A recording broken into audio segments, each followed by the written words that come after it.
Welcome to CRE Fast 5 and today's market positioning case study. I'm Carly Iacono.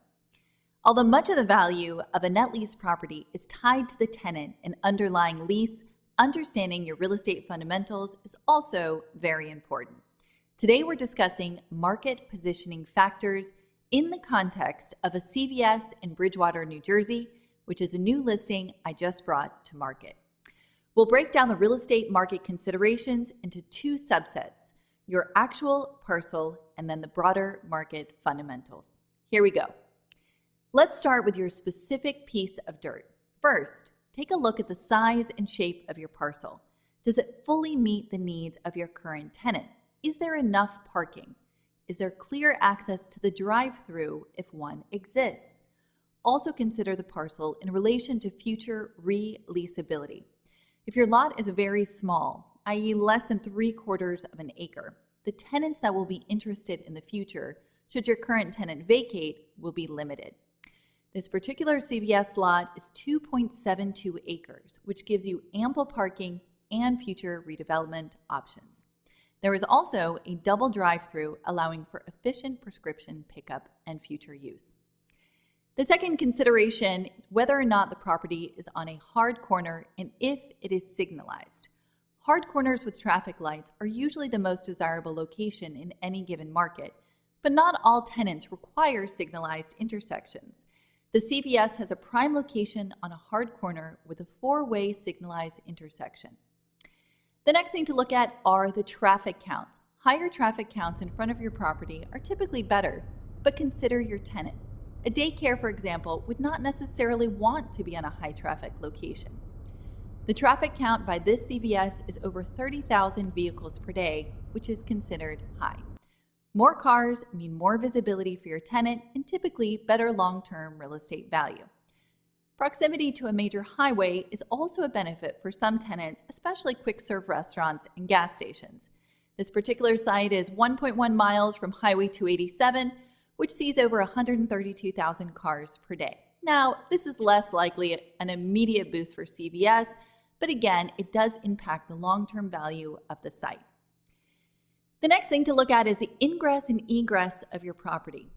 Multiple points of ingress and egress are preferred, ideally from different streets to capture clients coming from various directions.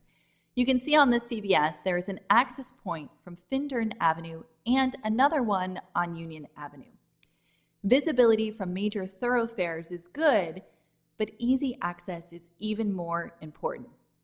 Now, most national tenants will have strict ingress and egress requirements to ensure that their target customer base can easily reach them.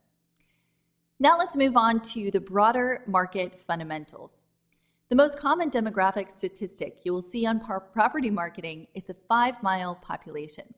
The CVS in Bridgewater has 136,000 people in a 5-mile radius. We typically consider a site with 50,000 or more people in a 5-mile radius to be dense. Now note that many tenants, such as discount stores, will seek sites in tertiary markets with much thinner population density. So don't be surprised if you're looking at a net lease property with much lower population density. However, typically more people mean more potential customers for your tenant and therefore broader appeal long-term. Average household income is another demographic data point to review. Bridgewater, New Jersey has average household income over $139,000, making it what we consider a very affluent area. Again, if you're purchasing a discount store like a Dollar General, this may be less relevant, but it's one more statistic to help you understand your market. Next, you'll want to look at the surrounding tenants, both from a market demand and a competitive standpoint. Most national companies have very selective real estate departments. So if the market you're considering has a wide range of national tenants, then there are likely favorable demographic and consumer factors in play. This property is surrounded by many national tenants, including Costco, Home Depot, Trader Joe's, Target, Whole Foods, and many more. Next, consider other traffic drivers in the market that may be relevant to your particular tenant. Schools, apartment buildings, hospitals, office complexes, etc. all support different types of commercial tenants. This CVS, for example, is just over a mile away from a 355-bed hospital, which would naturally be a driver of prescription business in this particular case. Now, if you're buying a fast food restaurant, schools and apartment buildings would be complementary traffic drivers. So take a look at the area, whether in person or in Google Maps, to get a sense for the traffic drivers that are relevant to your particular tenant. To recap, review the site fundamentals such as parcel size, ingress and egress, and traffic counts. Take a look at the market demographics such as average income and population density, as well as complementary traffic drivers such as hospitals, schools, and office buildings. Note surrounding national tenants or lack thereof from an overall market demand perspective, and also the proximity to your particular site.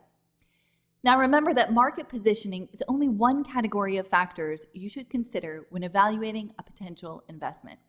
Although passive and relatively straightforward post-acquisition, choosing the right net lease property does require expertise. If you're in a 1031 exchange or evaluating properties for acquisition, give me a call to assist. That was CRE Fast 5. I'm Carly Iacono. I'll see you next week.